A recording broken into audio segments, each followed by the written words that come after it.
What's going on, ladies and gentlemen? It's your boys over here at Three Man Weave. I'm your lovely co-host ZD in the building with CJ. This is the first episode of 2026, and yeah, we coming at you guys live on Three Man Weave. You guys know how we do it, man. Lots of good stuff coming.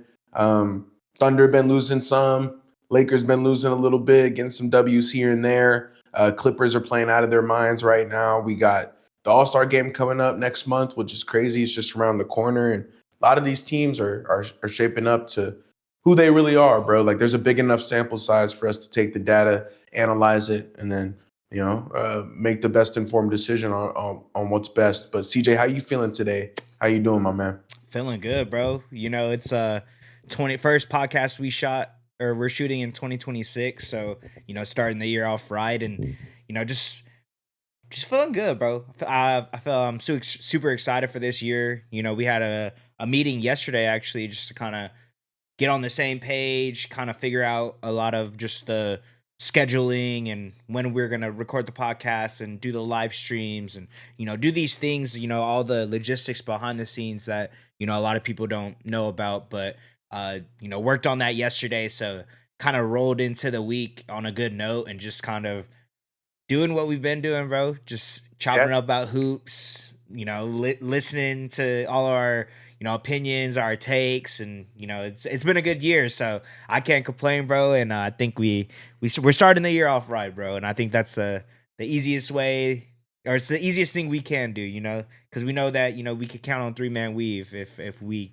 can count on anything, Anything. There you go. Yeah, bro. And I think it's good. We're gonna bring some new things to the people and be a little bit more consistent on the socials and just try to get everything wrapped up. I think next episode we'll do a little bit of fun stuff. I think we did the tiers last time, the contender pretender. So we went through that. It hasn't dropped yet, but that's another fun episode that I'm excited for. And yeah, man, just excited to start the year and hopefully our teams can round into form. Yeah. I know that the Thunder are on a little bit of a cold streak as of right now, and it's interesting because every loss feels like it's the end of the world, right? Yeah. The NBA media goes crazy, and Yeah, I know it's bro. tough for you to hear all that noise, and I'm appreciative that the season has its ups and downs. I think they've played a lot of games, and for people who don't know, I think we just went through their schedule. They're playing every other day from here on out for the next 2 months. Two So months, yeah. they're gonna get like 2 months. So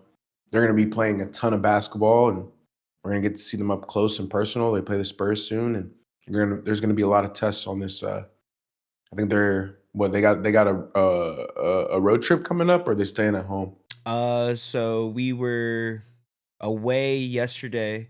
We're home tonight. today. Yeah, I think Hornets. it's yeah, Hornets home, Utah home, Miami or Memphis away, and then we have a 2 game skid at home, and then 4 straight games away. So middle of January will be a good test. It'll be Pretty balanced. Houston, Miami, Cleveland, Milwaukee.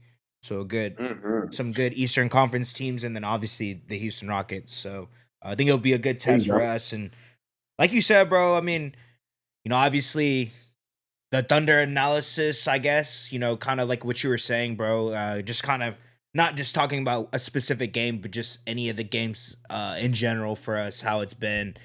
It seems like ZD was saying, any loss is the end of the world. You know what I mean? The news story breaks, headlines are, news headline is in the articles and this and that. And I get it, Thunder, we were dominating in the regular season. We were going on 18-game win streaks. We were, competing for that record, right? And I think that is the reason why it is such a big deal, because it is, like realistically, we've only lost 6 games. We played 36 games. We're 30-6 after last night. Situations like this like don't happen a lot. So I think I get it. I understand the media wanting to cover it, but as a fan, as someone that has been watching the Thunder play consistently for the last 2-3 years, it happens. You know what I mean? Like they're we don't like I want people to be able to appreciate what's going on, because it is such a big deal, because it doesn't happen all the time. We don't see these teams get off to a crazy start. And granted, yes, schedule not the hardest, right? That was always something that was what people were saying and this and that, but we still have to go out there and win the game regardless. And I think with greatness, you either able to appreciate it or you got to hate on it. And I think that's kind of where the Thunder are at right now. You know, coming off of a championship, being in the situation where we're at, where we're dominating games essentially, besides against the Spurs, obviously. But there's all these games where we've been winning, we've been blowing teams out, we still have the highest net rating, and then there'll be moments where, you know, specifically yesterday, Jordan Goodwin has a career of his life, or a career game of his life, and hits eight Yeah, threes. You know, Dylan Brooks has been yeah, playing great all year, and then Devin Booker does what he's been doing his whole career. You know what I mean? Obviously, a tough shot, but you know, I'm accustomed to seeing Devin Booker make those type of shots. So, and at that point, you just gotta, you know, hats off to him because that was just a great defense, better offense type of thing, you know? So just exactly. situations like that, bro, it sucks, you know? And I think it just sucks for me personally because I just care so much. And I'm the type of person where I'm watching these games. I know we're losing. You don't have to, you know, I go on to ESPN or obviously, you know, other podcasts and they talk about it. It's like, bro, like I know, like I watch the game, so I understand exactly. So it's kind of hard for me to go on to other like ESPNs or whatever and kind of see that because I know what happened and why we lost the game, you know. So it just is frustrating, you know, but like you said, it's a part of it. It's a part of Yeah, being so, you know, such a good team to where you're even in the conversations of, you know, can you break that 73-9 record? But, you know, kind of like what I was telling you right before we started, I think that all that talk, all the, you know, oh my gosh, Thunder lost again. What's going on? Are they washed? Are they this? Are they that? I think that will go away once we lose, or if and once we lose 10 games, you know, because I feel like then all those talks are kind of out the water. Now it's just like, okay, well, they're obviously a good team. Let's just see where they end, what their record ends up becoming. Even if it isn't breaking the record, if it gets near it, or if it's another 65 plus wins, like let's not act like this team isn't, you know, still a really good team. Obviously, we have our flaws. I feel like we've been seeing that a lot lately, and just, you know, on our offense and this and that. But besides that, this is, you know, this is a team that's coming off of a championship and looking like they're still in form from that run that we did in the summer. So I think it's frustrating for me because I care so much about it, but I get it. It's a part of the league. It's what's going on. It's the main headlines. Like we have the target on our back, and I've never felt this before. So I see what that feels like now. You know what I mean? Like you said, any loss that we have, any mistakes that are being made from any of the players, it's such as a magnitude that's on a different level that I'm not used to because, you know, I just been a Thunder fan my whole life. I've never seen have that expectations of, you know, doing that again. You know what I mean? So I think it's yeah, interesting. I appreciate it for what it is, but it is definitely something I'm gonna have to get used to, bro. Because you know it, bro. Like we watch these games, like we know what's going on. We know why we lose the game, and it sucks having to constantly see the mistake over and over and over again. Because it's like I get it, you know, I understand we're at this level where this caliber of team that everyone's trying to get to, and we're beatable. You know what I mean? I think that's something that, you know, I've known, you've known, basketball fans know, like, yes, on paper, on everything that has lined up, it's looking perfect. But like at the end of the day, like we could still lose games. And I think that's something, you know, seeing these type of losses just keeps reminding me that. And I know that a lot of the flaws that we have, and, you know, obviously it's whatever, however we fix that, it's still, you know, I don't know what's gonna happen, but we're in a position where we could make that move. And I think it's just kind of seeing if we could do what we did last year.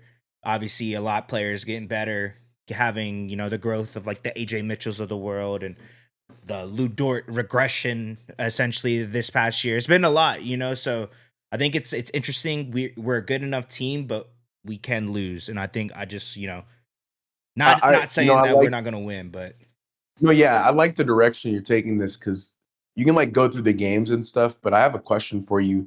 Like, what are like 2 to 3 things you think the Thunder need to clean up to repeat in like this year?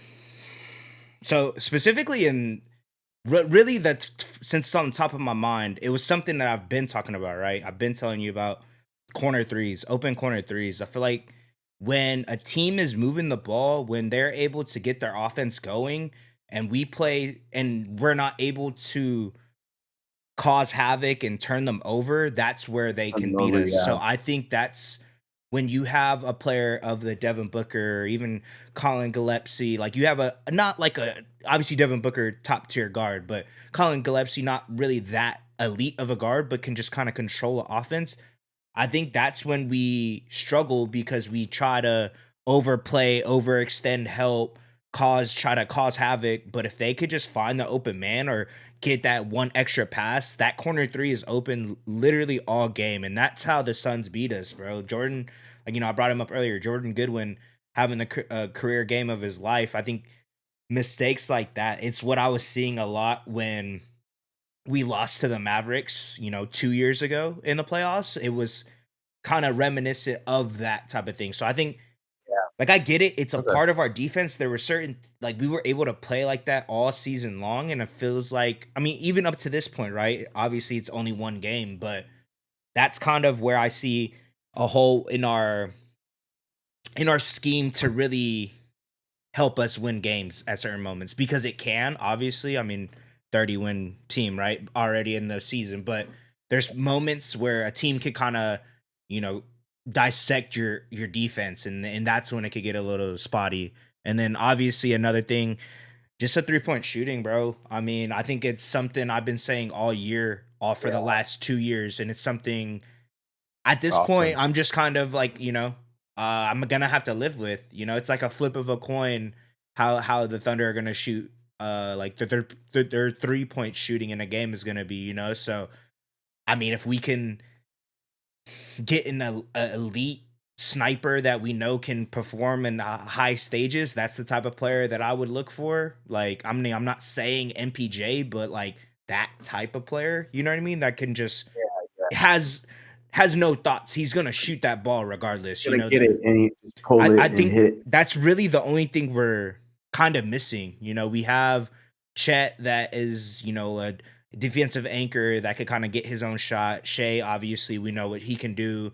J Dub, a little lesser version of what Shea can do, but we seen as like yesterday, he had a really good fourth quarter. He scores 13 points in the quarter, hitting tough fadeaways, this and that. Like, he could do that. We're really just missing someone that is a knockdown shooter. And like last year, the whole as a team we shot decent like throughout the season. I think that's why our point differential was so high, because those role players were getting more opportunities because they kind of didn't. Isaiah Joe, like we know who he is, but like we'll live with that right now. Like Shea is more important. J Dub, we want to lock them down. He was getting open. Um, Usman Jane coming up the bench. Like, we had players, right?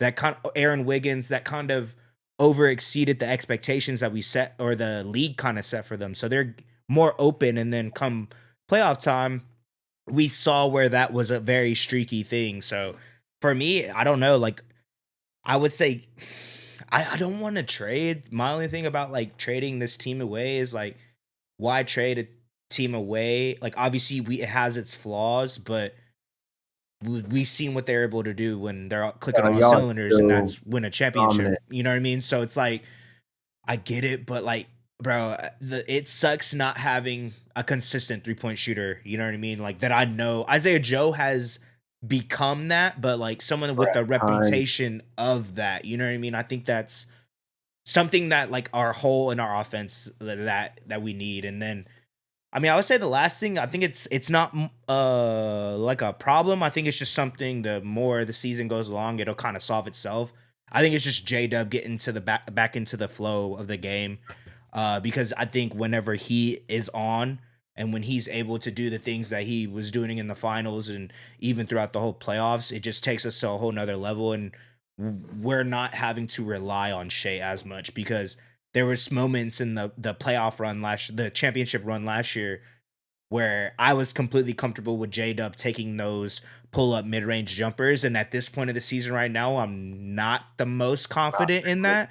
But I Yeah, know yeah. that's something over time. Like I said, this game on Sunday against the Suns, like, was kind of like it reminded me like a vintage J Dub, like, playoff performance from last year. You know what I mean? So that's kind of want to see that a little bit more, because I feel like once that happens, it's just going to open up the whole game for everyone else, and I think it's just going to have them Yeah. perform at a better level. But yeah, no, that's really, I don't want to go in too much with for the wins. The wins Yeah. were kind of, it speaks for themselves. You know what I mean? I think we beat the Hawks, we beat the Trailblazers and the Warriors. Warriors were down. That was kind of like a give me win, essentially. In No Curry, it no it Green. no Yeah. Draymond, yeah, no Jimmy, no Curry. There was no one. You know what I No mean? So Kuminga. Kaminga, yeah.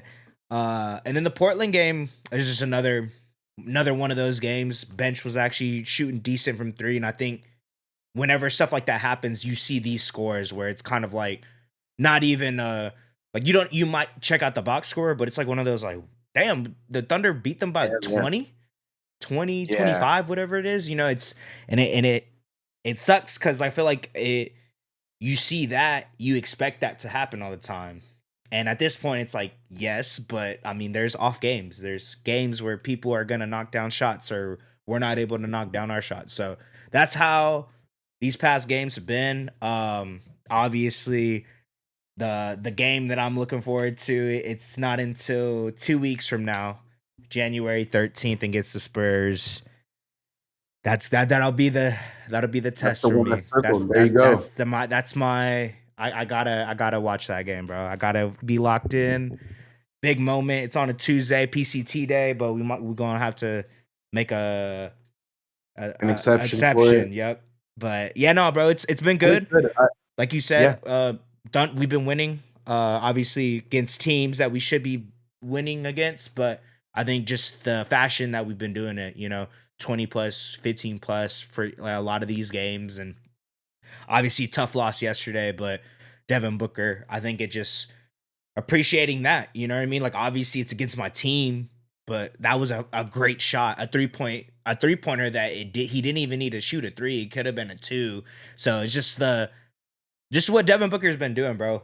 I appreciate a lot of those players that were coming up whenever I was in high school and graduating and freshman year, kind of seeing where they become. And obviously, we know Devin Booker, franchise leader, leading scorer for the Suns, just all these huge moments. He just added another game on his resume against the NBA champs. So hats off to him. And just what, like you said, we said it earlier, just what the Suns are this season. Probably one of the biggest surprises for me, for sure. Just kind of seeing where they were last year, expectations coming into this year. Um, shout out to the Spurs. Shout out to Jordan Knob, bro. But yeah, I like that. I think it's interesting because the Thunder do have a very peculiar situation that they're in because, like you said, any loss is magnified, and anytime they win by 30, people expect it, Right. which is bonkers. But I think it's kind of similar to Nikola Jokic, right? Like the triple doubles become an expectation, or Mm-hmm. Luka getting 30, or Shea getting 20 points. It's like people just assume those things are going to happen. And yeah, like the loss last night proves they're not immortal, and they've been struggling a little bit. So it's interesting to hear your thoughts on that. I think, yeah, like for us, the Lakers, I think we're 22-11 right now. I think, what is it, 41 games is halfway through the season. Mm-hmm. We're almost there. I think for us, like we're gonna make the playoffs. But to kind of answer my question that I asked CJ, I think the first thing that we need to clean up is our defensive connectivity. We just look lost on the defensive end, and I don't know how that's going to change, right? We've played Vanderbilt a little bit more over the last couple games. He's actually been playing well on offense too, so he's been getting more minutes. Nick Smith Jr. has came in and done well on the defensive end, obviously with his offense. Austin Reeves is hurt right now, but he's done well on the defensive end. He's played better on-ball defense than Austin Reeves can, just because he's a little bit more athletic. No disrespect to Austin Reeves, but that's just the case.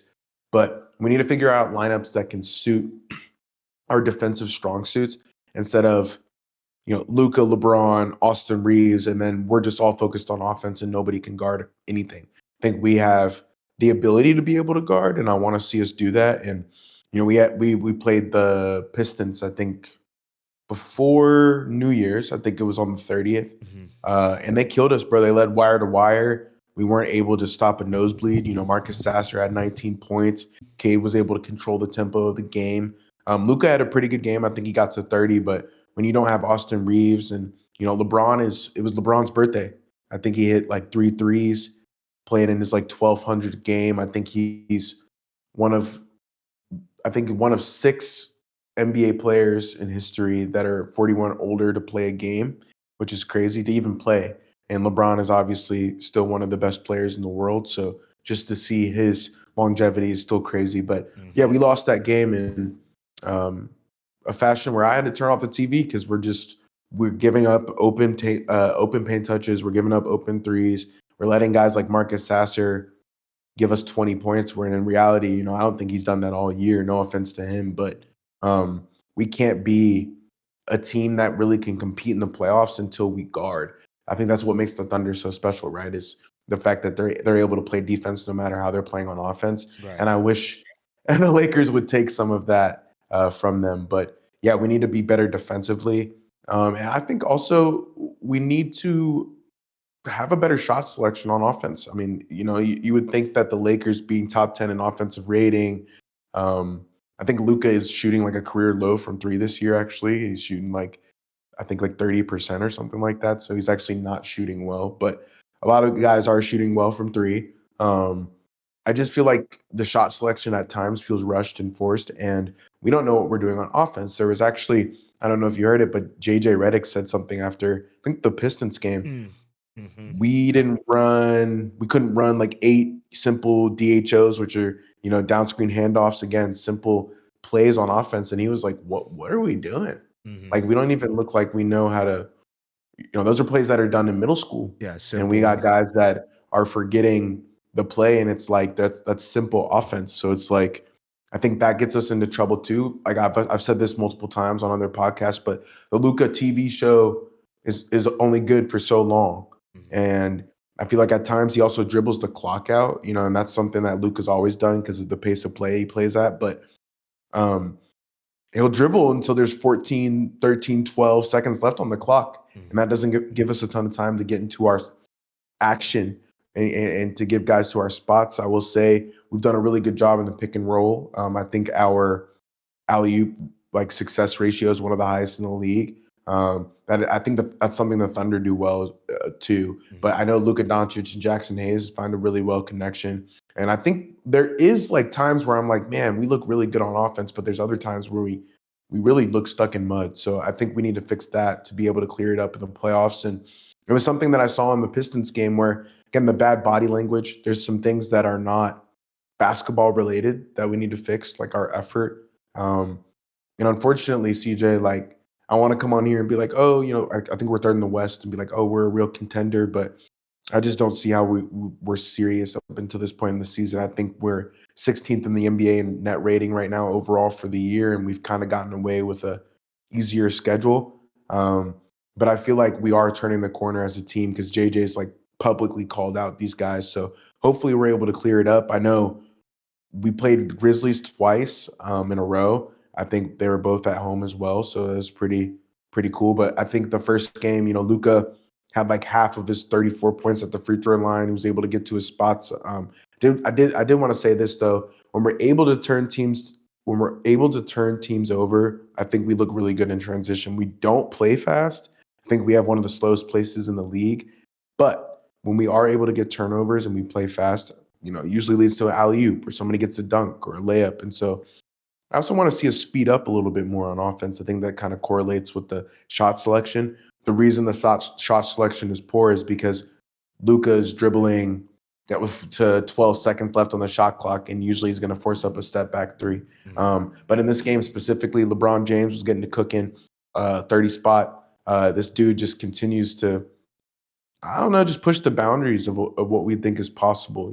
John Morant in the first game also did well. Jaren Jackson Jr. did well. I know Ja had a couple turnovers, but he looked like he has his mojo back, the athleticism back. And I counted again, there was one play where he got 4 separate paint touches. It's like, Yeah.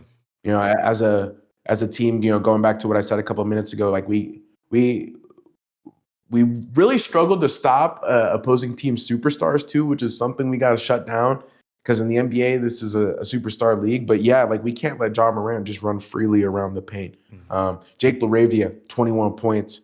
I think he went 8 of 12 from the field. I mean, contributing like that, the Lakers were, I think we were able to get the W 128, 121. Whenever Laravia, Hotline Bling Laravia plays like that, the bench guys or guys who are not always starting or getting starter minutes step up like that. I think it says a lot about the type of team we are at this moment. I think we're middle of the pack. Nick Smith Jr. had another great game in this one. Austin Reeves is currently hurt. I don't know if we said that on the pod. I know this will come out probably mid-January, so we're gonna do our reason I bring AR up is I think he's gonna be an All-Star this year. We'll do the All-Star thing I think on Wednesday, but yeah, no, I think he's hurt right now. So Laravia, guys like Nick Smith Jr., they're gonna get a chance to be able to step up on offense. I think Jaren Jackson Jr. had 25 as well in this game, so he punished us in the paint. Funny enough, Christian Coloco did as well. Just the alley oops. The Grizzlies were able to push the pace. They play a little bit faster than the Lakers. They were able to give us a little bit of trouble, but we've been able to sneak out W's because of I think we're like 11-0 in clutch games this year. I think we have a perfect record. So that's another, you could say, season highlight that I want to bring up that we have been good. Is the reason our record is that the 22-11 is because we've done so well in these clutch games, and it's because we have LeBron James, one of the best closers, probably in my opinion the best closer of all time. If you could argue Jordan, and we have Luka Doncic, just a cold-blooded killer who's been getting to the free throw line at a rate that he hasn't done in his career yet. And then obviously Austin Reeves when he's healthy. I think it's that 1-2-3 punch is hard to stop, right? Yep. And then we've got our X factors, right? Marcus Smart, DeAndre Ayton have played extremely well this year, and Marcus Smart did not have the best games against the Grizzlies these last two, but his defensive effort is something I really want to shout out. Him and Vanderbilt have probably been the most engaged defenders that we have on the roster. Therefore, that's why if you look on the box, they'll play 30 minutes a night. JJ knows those are our best defensive guys. And, going back to the point I made earlier, that can't be the case. We need everybody to play with the same effort on that side of the ball. And I think Marcus Smart has done that. He's kind of the Alex Caruso on the Thunder, just an energy guy, somebody who steps in, takes charges as well. I think we're one of the top 15 teams in the league in charges because Marcus Smart has like 8 already. I think Luka got a tech. I think it was his 9th on the season. I don't know when they're suspended, but I know he's coming close to it. I think it might be 12. I know he's coming close to it, so that's also something to watch out for. But we did play them last night. I think we beat them again, 114-120. We moved to 22-11 in the West. Luka had 36, 9, and 6 assists, and LeBron had 26 points with 10 assists. Austin Reeves was still sidelined. Jake LaRavia, again, had 26 points in this matchup, so shout out to him. I think Cedric Coward had a really good game as well. I think he had 14 points in the first half, but did not come back due to an ankle injury in last night's matchup. But again, we're giving up so many paint touches, and for us to be, removing ourselves from the game a little bit here, for us to be that team that actually is a contender, we need to figure out how we can guard, Cedric Coward, a John Morant, people, VJ Ed, like people who are athletic, who can score, maybe shoot the three a little bit, because that's our pain point. And in the NBA, you can't have poor guard defense, because Shai Gilgeous-Alexander, Luka Doncic, like those guys are the main entree. Denny Avdia, right? Like you got to be able to guard these 6'7" point guards who can do anything. And I think we were lucky he didn't return because he was cooking us. I think John Morant also missed this game, so they were missing his services in this one. But Jake LaRavia was the X factor again. Scoring 26 points against his former team, stepping up in a big way. He's been a really big signing for us, and I'm honestly glad. Jordan. I hate to do this to DFS, but really has barely played. I don't think I think he's he's played. has he played? He's not hurt. I think he's had a few healthy DMPs, and I think he's played a little bit. Okay. So I don't think he's hurt right now. I think he's actually came back, but he's not playing starter minutes like he used to be. And I'd honestly say he's a zero compared to his contract. Dorian Finney-Smith used to be a really, one of the top 10, top 12 3-and-D guys in this league. And you're getting more from Jake LaRavia this season. So I wanted to shout out to Jake, obviously, give him a little bit of love. But I think we were able to tie it. I think we were trailing in the period 87-90. We were able to tie it at the end of the third quarter. And then, we went back and forth in the fourth. We had it was a really good battle. Luka was able to step up. I think I want to say somebody hit consecutive 3-pointers to make it 112, 103 in the end, and that's kind of when we pushed it too far. But I think, like I said, the clutch being 11-0, 12-0 now, I think in clutch games speaks a lot about how we like to win, and I don't love that. I'm always on the edge of my seat for every single game. Like I said, the Pistons game was horrible. That we lost wire to wire, so I turned it off. But these last two games against the Grizzlies, I was telling CJ, we've also come up short on a lot of our test games. And it's just the story with the Lakers right now, man. We're so up and so down, and it's just been a roller coaster. It's definitely been less consistent than the Thunder. It just the NBA season is long. It's grueling. I will say I think we'll have a couple All Stars this year. LeBron may not make the All Star team. We'll see if he makes your list. He might make mine, but I don't know if. I don't think he was leading in the fan vote for like the first time Yeah, I in don't think like he was either. 2 decades. He was still up there though, right? Yeah, I think he's like top three, Three, but yeah. it's just crazy to see that he's not like. Right. But Number wow, one, yeah, yeah. no, I mean, I think AR and Luca will. We have all stars. We have people who have contributed at a high level. You know, Roy's been quiet the last 5, 10 games, but been really great for Yep. 25 games up until now. Hmm. And Aiton, right? You know, I haven't shown a ton of love to him in this segment, but he's also been another X factor for us. And on a minimum, we probably will re-sign him. I'm sure Luca loves playing with him, and we'll let the front office know that. He's been athletic. He's the death taxes and 14 14 and and 8, right? 8, yeah. And 14 and 10. 10, yeah. But yeah, 14 and 10. But yeah, I think for us to become contenders, we need the most important thing is we need to figure out our defensive identity and who we're going to be on that side of the ball. Hmm. And realistically, I love when Thera comes in plays because he plays defense. Like we need more guys that can guard. We're Hmm. giving Dalton Connect healthy DMPs because of whatever's going on behind the scenes, and um, there's a lot of question marks. And we know we signed JJ to that extension that we haven't talked about for a couple months, but he is on that 3-year deal, so he's going to be here for the next 3 years. And he said, I'm not going to deal with this BS for the next 50 games if we Hmm. can't guard people. But the thing that frustrates me most, CJ, is we've lost every single big test up until this point. Pistons, Thunder. Even we dropped games to the Suns. We've Houston. lost these key, Houston, right? We've lost these key games. We'll probably lose to the Nuggets if Jokic is healthy when we do play them.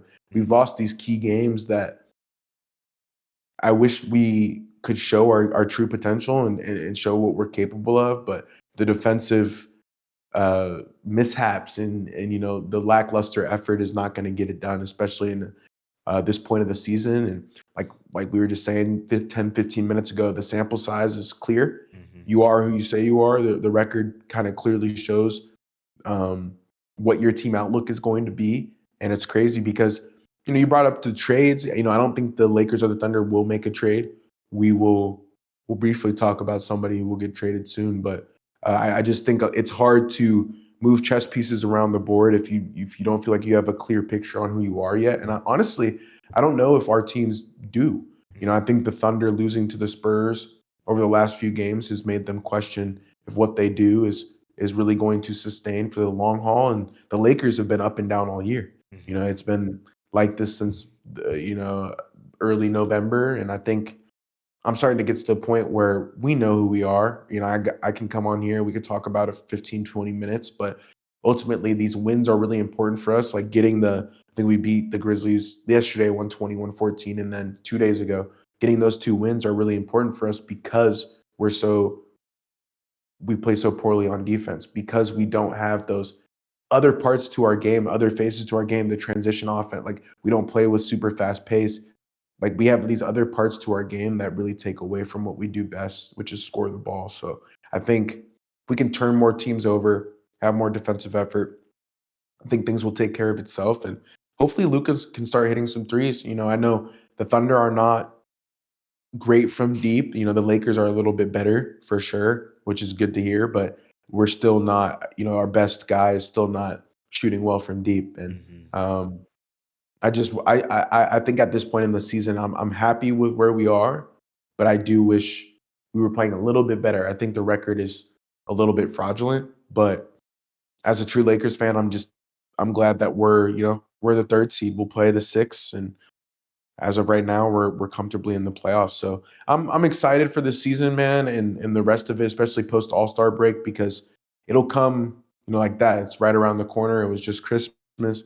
It'll be February before we know it. We'll have Valentine's Day, and hopefully we'll be able to go live a little bit and Mm-hmm. show the people what we're up to. But yeah, CJ, I think that was dope, man. I like that because we normally talk about the games, and I think that's just a digestive segment for fans who may not really care about that because honestly, you play so many games, it's kind of just like a mouthful, and they all warp together. And I think it's one thing to regurgitate like, oh, this Mm-hmm. that, but it's a whole other thing to hear our perspective on the team so far. Right. Yeah. No. Yeah. I like that, bro. Just because, like you said, so many games both of our teams have been playing, and like the wins are good, the losses are bad, obviously, and then that's when we Right. can kind of show our feedback and what we've been seeing or what's been going on, that stuff that we've been talking about all season. But no, yeah, I like it, bro. I think it's like you said, y'all are third in the West, and that's what matters. I think like I said with the Thunder, the scheduling right and might be Oh, the easiest schedule, whatever, but we had to go out there and win, so I think it kind of speaks for itself. And like you were saying, when come playoff time, there's not a lot of teams that are gonna be comfortably wanting to go against the Lakers because they know what y'all look like when you're at full strength, when respectfully. Luka's clicking. So, I'll leave it at that, brother. But yeah, no, Yeah, this we're always good. I like dangerous. that. Yeah, and obviously with the Jokic injury, the MVP odds have changed a little bit, and I want Luka to win, and hopefully we're able to sneak up with the Thunder, and maybe they lose a little bit more low key, so he can get in that conversation. But at this moment in time, it's clear the Thunder are still the best team in the league, and we're all chasing that. And what's interesting is, yeah, we'll see what happens at the trade deadline. I doubt the Thunder will move anybody, but Yeah, I don't think you so. you broke the news to me, man. I was actually asleep. My girl had woke me up. She's like, "Oh, did you hear? Did you hear?" But do you want to tell people what Sham said today? Because Yeah, man. Let man, me let me get the actual article so we know and not just me talking. But I huge got a news, couple bro. teams. I got a couple teams that I Huge. think he might go to too. Huge news broke, ladies and gentlemen, at 4:50 p.m. Central Time. Shams Charania, Justin, Atlanta Hawks All-Star Trae Young and his agents are working with the franchise on a trade, sources tell ESPN. Young's reps and the Hawks have started collaborative talks over the last week on finding a resolution. So, I mean, we talked about this, bro. You know what I mean? We were seeing what the Hawks look like. Jalen Johnson's ascension this year, I think, kind of speaks for itself. Um, Aneka Okonwu, what he's been able to do, spreading the floor. Dyson Daniels doing his thing. Nikhil Alexander Walker. It's kind of like Trae Young is looking like the odd man out. It sucks to say. Ice trade a gang. It's quiet as fuck in here. A lot of huge moments for Trae Young. So, I think it's finally come to the point where they just don't see that he's the keys to the franchise anymore. I think they trust in Jalen Johnson and the young guys and everyone that they brought over these past couple of seasons. So it's kind of interesting. You said that you have a couple of teams that you think he would look good on. So Yeah, kind of so interesting to so see what your thoughts and yeah, man. I was thinking about it today. I think you could see, and this is crazy, but I think the Pelicans might offer the Dejounte Murray back for Trey, and here's why: they want to see Trey with Zion. They want to see what they got with the young guys there. I feel like Trey has the same amount of wings, like a Herb Jones or Trey Murphy around him to be able to support that infrastructure. mm-hmm. And as crazy as it sounds, we've seen Luka Doncic get traded, so now anything's possible. Mm-hmm. Somehow, if Luka's on the Lakers, you got to look at it, man, and it would make a lot of sense to me because pairing those dudes, trying to see what you got, and the Pelicans don't have much to lose outside of the pick that they're going to lose this season. That's I think going it to could the be, Hawks, right? yeah, I think so. I think it's the unprotected, Mm-hmm. so it's tough. And the Pelicans honestly have played a lot better. I don't know if it'll be like Like it's not the one anymore. No, it's not. So I don't know where it'll end up. I doubt the Pelicans will be. I mean, the bottom of the West is also horrible. So I don't know. They might be competing a little bit for a play-in if they can like get hot. I know the Mhm. Pelicans have played. I think Zion has played a lot better over recently. Yes. And so I think that's a possibility. The other possibility is, they might call the Bucks. They might ask, "Hey, man, you know, we want Giannis. We'd be willing to pay him. We're gonna trade you Trae Young and probably another player, maybe a pick, and you make it happen." The Mhm. Bucks would be willing to probably do that for a couple reasons because they get off Giannis, who's we haven't talked about him much, CJ, but I think he could have forced his way out. I feel like he doesn't want to be in Milwaukee, but Mhm. he's just not going to say that. Yeah. And Trae Young had the balls to say that, Yeah, so I that's agree. why this is happening. And I feel that Milwaukee truthfully could be interested just based off of the fact that given the landscape of where they're at, they know that Giannis in that team is probably not really contending. Same with the Hawks. They know the Hawks. The Hawks, I think, are 500. Like I don't know if they're really going to contend for a championship, right? So that Right. was another team. Um, who else? I I don't know. Those were the two that I thought about really deeply. I just think that those two would suit Trae Young the best. Also, I feel like Trae is at the point in his career where he feels like he needs to be the 1A. So any teams that he goes to just needs to be ready to kind of shift their offense towards him. Yeah. Yeah, I was about to say I want to say I saw an article earlier saying that the was it the Wizards? They were interested, I believe. Yeah, I I did see think that I too. was gonna say I think I saw that, but yeah, I he don't know if Trae will want to go to Washington. yeah, I don't know. It's just I feel like the type of player that Trey is, like he's good. Obviously, I think we I hate to say it, I think we might have seen Trey Young's peak already.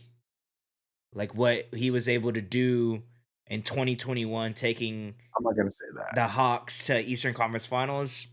I think that's probably the best version of Trey we're probably gonna That's see. kind of a bomb to me. I'm not gonna lie, but I just you got to think what like I'm talking about like team success. I'm not talking about him doing good. I think like skill. like I'm not talking about skill. I'm talking about team success. Him leading a team. Oh, I just don't that's think a good team. I just don't think he's wherever he goes, I don't think he's going to be able to replicate that. I think that was a perfect scenario. It was that moment for the Hawks to potentially make it to that finals. It's going to be hard for him wherever he goes. I can't see it, bro. Like I think for the player that Trey Young is, such a heliocentric type of guard that is undersized and can't defend, it's kind of hard for me to picture him going to any other team and them just building a roster. If Atlanta wasn't able to do it, I don't know a lot of other teams unless he gets put on the Spurs that has a Wemby or with another where he's not the main guy, I guess. He's like the 2 or 1B and not the 1A. I think he'll be able to be successful. But if him being the guy, I don't know. I think it's hard for me to see that coming into fruition, but I love Trey Young, bro. I love the way he plays, but I think it just for a team, if you're wanting him to be your guard, you're gonna have to cater to the way he plays, and that kind of might take away from whatever else you have going on. So it's a weird situation because he hasn't been efficient. Obviously, we know he's one of the best passers in the league, not the You best on defense. So it's kind of like what you make a good point. you know what I mean? I mean, look, okay, the thing with Trae Young is you have to bank on the fact that his offense is going to be so good that the defensive issues are kind of clouded because Yep, he's giving you 28 and 12 12. Yeah. on 50% from the floor and 38% from deep Hmm. and 80% from the line. Yeah. Like that's what you hope with Trae Young. He hasn't been able to do Do that the that. last couple years, Yeah, in a while. and Jalen Johnson is a part of that. The usage goes to him a little bit, but I think there's still a lot of juice left in the tank, and Oh yeah. it brings and it's the LaMelo Ball, the Trae Young, the John Morant, like Yeah, all same boat, those really. guys could go. Those guys could all get traded. Mhm, And LaMelo Ball could get traded because of Concanapple. mhm, I think John Morant will get traded because I don't know if him and his coach have a good relationship, but right. I think LaMelo Ball could really get traded because of Concanapple. And then similar to Trae Young, it's just I think Trae Young is getting traded because of Jalen Johnson, honestly, which Yeah. is nobody's going to say it, and obviously the Hawks GM isn't going to say that, and Quinn Snyder's not going to say that, and nobody's going to say that, but It's why. Yeah.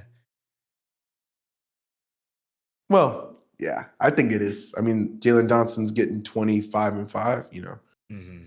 and on good efficiency, and yeah, Trae Young's time in Atlanta's coming to an end, and you said it, man. If you feel like the team success, I can totally get behind that because we were talking about Devin Booker earlier, but you only get so many of those moments, Mhm. right? And I think Trey was really close, but just that Hawks team was good too, man. Yeah. John Collins was good. Um, yeah, there's a lot to be had with that, but I think it'll get figured out over the next week, and when it happens, it'll happen. And You'll know I want right. to see him Yeah. go to a Western Conference team, bro. Me too. I do too, just to make it even more interesting for us over there. Because I feel like Yeah, what would he? Would you see what West or what Eastern Conference team would you see Trae Young on if he gets traded? You said the Bucks, right? That was one that you yeah. said. To the Bucks. Let me think for a second. I can't see him at Miami, Hmm. Not Orlando. Cavs, like not No, not Orlando. Cavs. Not I mean Boston, I guess, but how would that work? Probably not. Maybe Chicago, but they don't really have the ability to do it. Right. I feel Like like they would they're have to like him and Matas could be cold, and I kind of like Chicago actually. that wouldn't be bad. Big market. And He likes the bright it's light. I would say it's leaning towards a Western Conference team though. Yeah, and I think those are the people who will call Mhm. because those are the people who are like close to a chance. Like I think it'll be a Competing. team. Yeah, it'll either be a team who's like not competing and owes a pick. It needs to. So the reason that's the thing. The Pelicans that makes sense is like they're trying to be good. Mhm. Right. Like they want like they need him Yeah. because they can't have that pick that's going to the Hawks be good. But that's why the Hawks wouldn't do it. So that's probably takes that off the table. But I don't know another Western Conference team that's like really on the edge of getting to the finals that wouldn't be like, oh, like adding Trae Young is a loss. Yeah. You know, like so they may inquire. The deal may not happen because of what they're offering isn't going to be worth it to the Hawks. So, What about Portland? ooh, Portland would have to give up Scoot or somebody though. Yeah. Bet on Trae Young for this year. Have Dame come the year Yeah, after. Dame is bones. Like Dame is Yeah. bones. Like or like he's not bones, but he's only going to give you like Like 20. 20. Yeah. So I mean, I don't know. I mean, I'm just trying to think of like obviously the Mavs. I don't know if they'd be able to do that with Kyrie's contract and whatnot. But I was trying to think of a team They that could do needs that. a point guard. Like you said, the They could do that. the Pelicans would make sense, but the Hawks have the Pelicans pick, so they're probably not going to So want to it's do like that. you're not Yeah, going to do that. Yeah. but interesting. Yeah, so the Trae Young era in Atlanta is slowly coming to an end, man. It's crazy how it goes. Traded for him Yeah, and on draft night for yeah, Luca. like the trade with him and Luca's been traded twice, I guess, but yeah, it is So interesting because Trey took them to the Eastern Conference Finals. obviously, I probably know this answer, but who won that trade? Then I feel like we could have that conversation now because it's kind of both parties are slowly Probably the Mavericks, but only barely because barely that right, trade was so bad right. at the end, and they didn't win a finals, just like Atlanta. So it's like Yeah, one went to I one. think I They think it's just the even trade. It's just a good trade. I think that was a good trade. That was like looking back at it now, like yes. I think it's just the way the Mavs handled that situation. That's the only reason why it's not dumb, Yeah, clearly. and I don't know how the Hawks will handle this one. Like they could fumble it. Like they Mhm. could just treat him, not to, like if they do Trae Young wrong, I think we'll have a conversation about that because it's like why would you. Yeah. That doesn't make any sense either. So, I think, yeah, the NBA changes quick, bro, and the games impact things off the court. Like each game, Jalen Johnson does well without Trey's. Like they see that. Mhm. And so I feel like they were able to just take all their notes, and somebody was able to make a call, and Trey agreed to that. He didn't feel, and I also know Trey's the type of person like once you cut him out, he's out. Like he's never coming. Like once you say, "Oh, you're not really," he's like, "Oh, okay." Like it's all good. Like I'm out of here. Mhm. I'm not gonna like pity around and try to help you guys out because I'm me and I know I can get to 30 and I'd like to be somewhere where I'm doing that. Yeah, man. Like I'm not really like gonna like be in Jalen Johnson's shadow or whatever. Right. I'm not really gonna do that, which I understand because he's the one who has the accolades. Right. Like he's Exactly. been the all-star. He's been like it's not like Jalen Johnson just got here. Just got here, yeah. He's been doing this is But second that's year the that he's thing. yeah. But that's the thing. He's younger, right? You got some juice. It's like the kids It's like it's him. it's what you've done or you're doing for me now, not what you've done for me. Ooh, damn. Tough. That's a good one right there. Tough Yeah, one, bro. Guess we'll end it yeah, off bro. on that note. Yeah. And it's a perfect little transition then, because I know we did not talk about this last pod that'll come out because we did contender pretender for an hour. Mhm. The That's a good tanking one. problem, because this is the problem with the Pelicans. Like they can't tank. Yeah. So the one blemish on the NBA, and this always happens out of every single season for the new people listening, the NBA has a tanking problem because the NBA's draft lottery is based on losing. Mhm.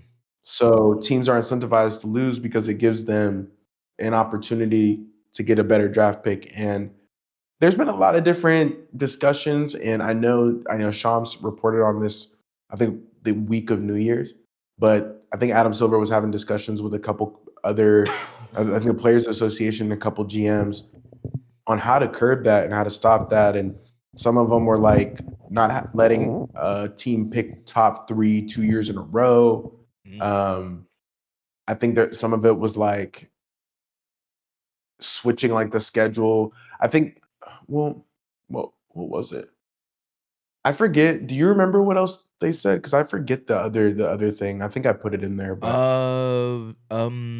Gathering input from owners and GMs as part of anti-takey efforts. League officials presented ideas at a board of governors meeting to modify draft pick projections, adjust the draft lottery, and other rules intended to discourage late season tanking and resting players. Proposals include limiting protected picks, preventing teams from drafting in the top four in consecutive years, and locking lottery positions by early March, all aimed yes, at that was it. incentivizing teams to compete rather than lose for better odds. No chances have been finalized yet, but coming changes in 2027 or 2028 season is expected. Right. So there you go. CJ named the specific, but I forgot. I was just thinking it was March. So they'll lock like the wins and not the wins and losses for the playoffs, but the wins and losses for the lottery after Hmm. March, which would be interesting because that's never happened before. I think it would put a little nuance on the game for the teams who are looking to tank and who want the pick. And the Hawks are in a situation, where they could tank and get the Pelicans pick, right? And have those two really good picks in a really great draft that could change their entire course of their franchise. And same with the Pacers. The Hmm. Pacers are probably the worst team in the NBA to me right now. Hmm. And they may like they'll probably be top three in the lottery odds. Now, given the luck over the last 3 seasons with the Spurs, Mavs, Hmm. the Hawks got a little bit unlucky because they got Ricochet and they should have taken Castle, but the people have shot up. So Yeah. like where you are in the lottery I is d- really irrelevant. I think yeah. the Pistons and the Jazz were supposed to get, Hmm. and I want to see the Jazz get Bansta. That'd be really cool. The Jazz have been really good this year and That would be cool. have been one of the more, you could say feel good stories in the league if you've been paying close attention to them. But they got to be careful because again they owe If OKC, say top, yeah, right? top eight. Yeah, of course, right. So I think this puts a little nuance on the game, and I think it keeps it in people's minds that hey, like this is probably going to change because well, it sucks for the Thunder. So I was going to ask you. We'll talk about it in a second, but because of Sam Presti and the second apron, this has to change because teams can hoard draft picks in an event where the draft classes happen to be legend. Like I also don't think the NBA foresaw like some of these draft classes being as good as they Right. have been. But You just the never fact that know that's though. been, That's the yeah, thing. you can't. That's the thing. You It don't really know. yeah. You It's don't. hard to project what 10 years from now what the prospects are leaking like when we could be looking at that draft class saying that this is the best we've ever seen, and the Thunder have 5 picks, future picks that are unprotected that yeah, it's it sucks. Well, like the thing that I do like about the whole process of the lottery for the NBA is that it is kind of random. You know what I mean? It's a good and a bad thing because I feel like if it was solidified like how NFL is or uh uh, is MLB like that as well? If you're like the worst team, Yeah, you it's get like the top pick. locked. Right, it's Yeah, locked.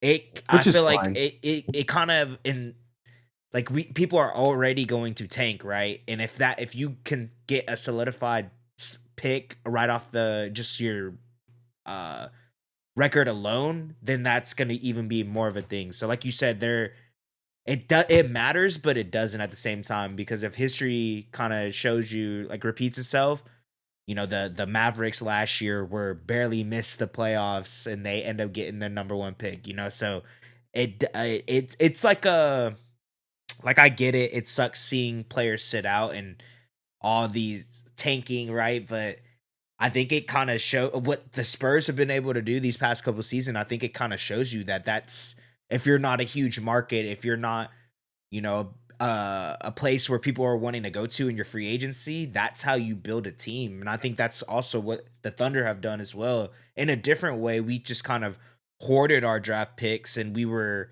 tanking as well. So kind of doing a little bit of both. And then the Spurs just ended up getting lucky, getting Wemby, getting Castle, getting Dylan Harper 3 consecutive drafts. It's kind of, I get why people are wanting to do something about it, but I mean, Yeah, I mean, that's we go back to the whole point of like, when we talk about dynasty, right? You're at a good spot, you can make a playoff, but you'll barely make the playoffs. Or would you rather just be bad and get a draft pick? I think that's the league kind of puts you in a situation where like that. Like, are you wanting to compete? Are you wanting to make the playoffs, but maybe make it past the first round if you're lucky, or just sell games, tank, and potentially get a top 3 pick? So it's kind of the league kind of doesn't give them any other like situation to work around that, because it's like we could be I've got competing in a insider playoff. info. What's up? I've got it for you, bro. So let's ask my girl. I was like, hey, ask Kirk at your job. I'm like, ask him about the tanking thing. Yeah. He said, you know what he said? He was like, RC, you know RC Buford is, right? Yeah. Okay. Spurs GM for the people listening. He was saying like he didn't foresee this being the case. And I don't think Sam Presti did either. So I was No. gonna bring that up to you. Like when he was doing all those deals, like obviously he had the one deal that Sam Presti did that was kind of whack was the Gordon Hayward trade, man. That was the only thing he did. And I told you at the You time, I was did. like, that You doesn't make did. any You did sense. tell me. I was like, that's just a bad trade, but it's okay. Because he's done so many good ones. But Yeah. outside of that one, all the trades have helped the Thunder. Mhm. But I just don't think they foresaw. Like I don't think he has a problem with it. I just don't think he foresaw that being the case in the near future, which is okay. And the other thing I was going to say is you can still win in the second round. The reason the Thunder are good is because it's not like the top five unprotected. Like obviously those guys are going to be most likely good. Right. Like think about this last year's draft. I think everyone in the top five is good, bro. Yeah. Like they could all be all stars. Mm-hmm. Even Ace Bailey. I know he's hurt right now, but like Right. clearly he's good. Mm-hmm. So like that's like kind of an easy that's easy pick, but it's like Jokic, Brunson, Draymond Greens of the world that get picked in the second round. That's where you can really win on the margins, and I think the Thunder have done a good job at that. I think the Lakers are trying to not necessarily emulate the Thunder, but went on the margins a little bit more. Like that's why we did the Aiton, Smart, Laravia signings. Like those weren't going to hurt our checkbook, Mm-hmm. and they've given us a lot more value than we're paying them, which Mm-hmm. is kind of the point. I know Palinka's smart in that manner, so I think it's interesting because like somebody that like I think Art like he could win a championship this year. So the fact that he said that is interesting because obviously they're the one like the GM of the Spurs. Obviously he got the Harper, the Castle, the Wemby Mm-hmm. trio that is probably honestly, if we're being honest, is one of the best 3 years 3-year we're gonna drafts we've ever ever see. seen. Yeah, Yeah. like that. That's not gonna happen. That Like doesn't happen the only one that very I think of often. is the KD Russ Harden. Right. The But Thunder. yeah, the Right. Thunder, yeah. Or Sonics or whatever. Sonics, yeah, yeah. Yeah. So like it doesn't happen often in like NBA history. And probably Dylan Harper will be an all-star too one day. So like it's more likely than not that that'll be the case. But I think the NBA is just trying to even the playing field. And yeah, it is frustrating at the end of the year to know like I can't watch the Pelicans games or I can't watch, Mm-hmm. no shame to the Pelicans, but like the Nets games, right? Like that's a team that's gonna tank. Right. So like it's tough because I want to turn on and watch, competitive basketball, but Right. ultimately it's baked into our sport for now. And I think it's an interesting topic, and I think it's a storyline that people should keep up with throughout the year, not Mm-hmm. necessarily even for the week, but just keeping an eye on some teams who have these top 8 protected picks who can't necessarily be winning games and they're winning games. It makes it interesting down the stretch. So Yeah, we want to highlight that. for sure. Yeah, no, that's a good one, bro. Like, I think, kind of going piggybacking off of that, another story of the week for us for a 3-man weave, you know, Thunder. We're just talking about all the plethora of picks that we have. We have the Clippers pick this year, who started off very slow, but over the last 6 games have been able to win 6 straight. In the month of December and start January before their loss last night versus the Celtics, they ended up losing 115 to 146. But their win streak was highlighted by victories over Houston, Lakers, and the Pistons. Kawhi has been on a heater over their last 10 games, averaging 32, 7.5, and 4 assists while shooting 50% from the floor, 36 from three, and 94 at their free throw line.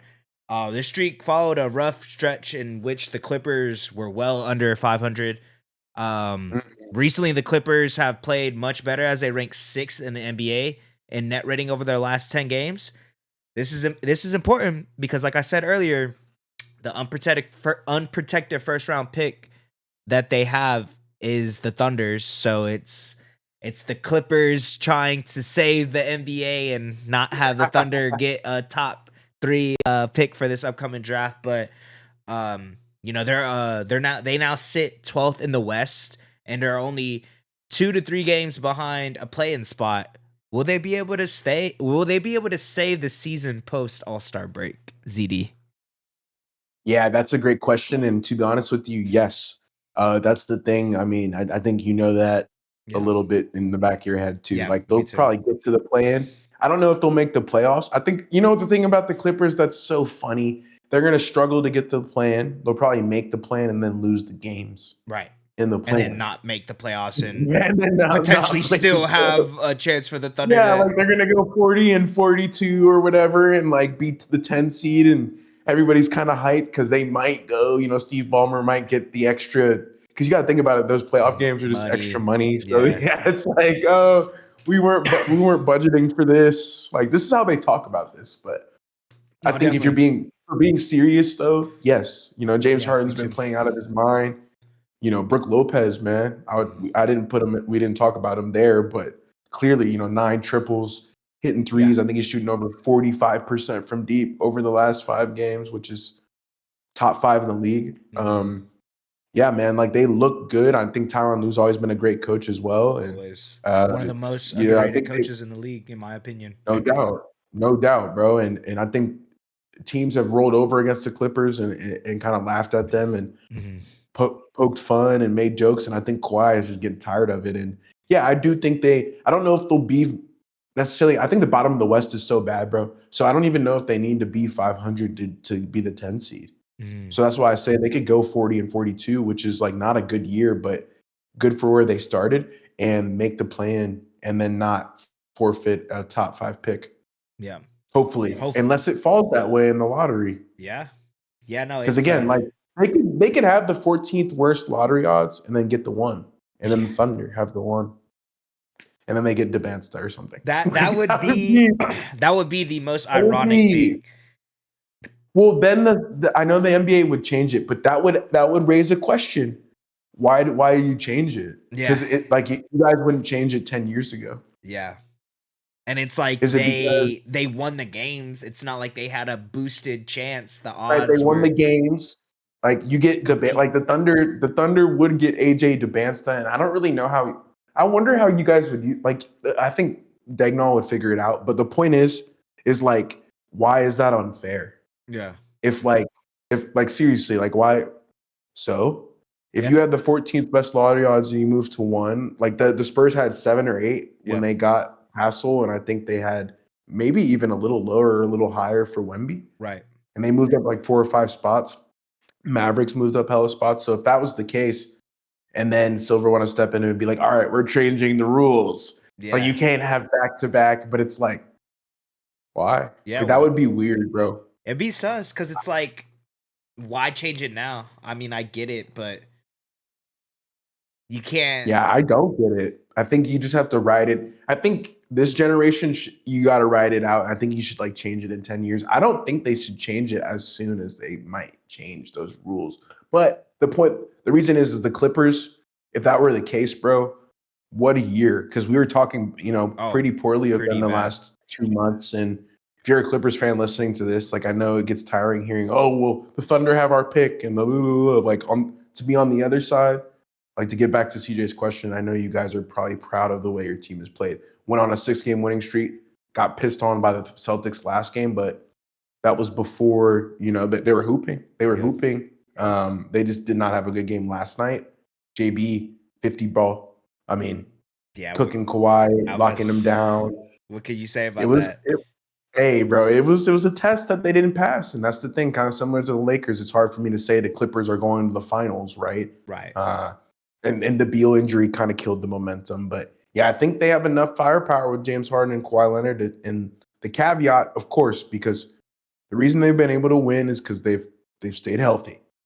Just can they stay healthy? Yeah. Can they stay healthy enough to win 40 to 45 games and get to a 10 or 9 seed? Because they're not going to make a 6 seed or 7 seed unless teams start really falling off the map, right? They're literally playing for the play-in. It's kind of crazy to say that. You know what I Mm-hmm. mean? Like that's their goal. They're trying to get to that point. They're just trying to make it to where And then make the playoffs because make then the you won't be in playoffs the so you lottery. don't give the Thunder that lottery pick. That's what Right. their goal is. And I mean, more power to him, bro. I mean, if Kawhi's gonna keep playing like this, I don't see why not. But I don't know. I think they're like an injury.